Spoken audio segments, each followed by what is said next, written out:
यह उसी भाव और अर्थ को रखते हुए थोड़ा साफ और प्रभावशाली तरीके से दोबारा लिखा गया संस्करण है।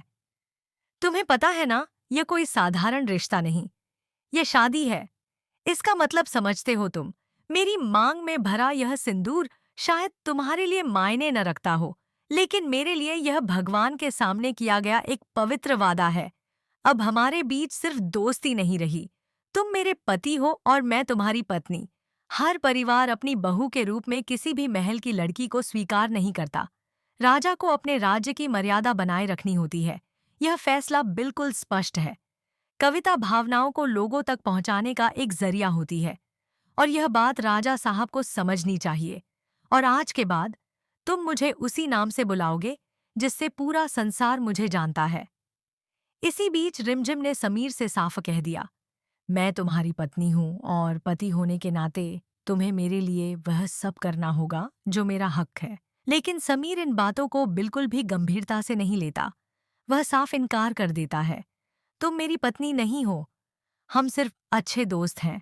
इस पर रिमझिम दृढ़ होकर कहती है, आज नहीं तो कल तुम्हें यह सच मानना ही होगा कि मैं तुम्हारी पत्नी हूं, और वह दिन मैं बहुत जल्द लेकर आऊंगी।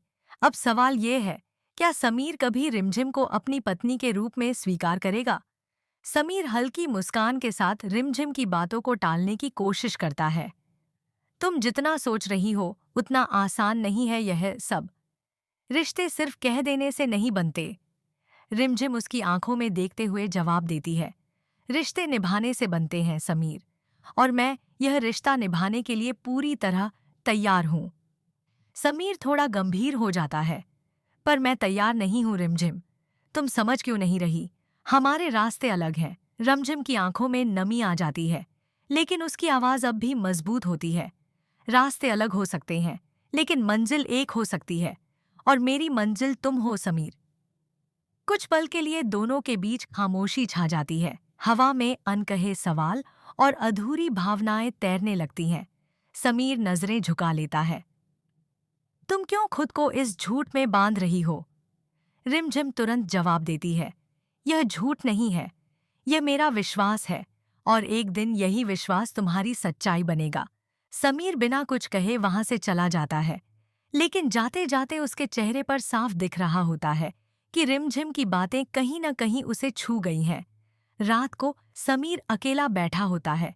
रिमझिम के शब्द उसके दिमाग में बार बार गूंज रहे होते हैं। तुम मेरे पति हो? वह खुद से सवाल करता है, क्या सच में?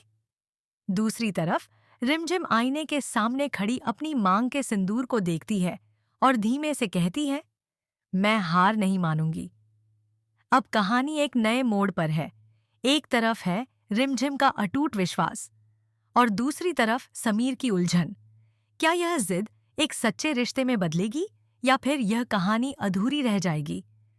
आगे क्या होगा, यही तय करेगा इन दोनों का भविष्य।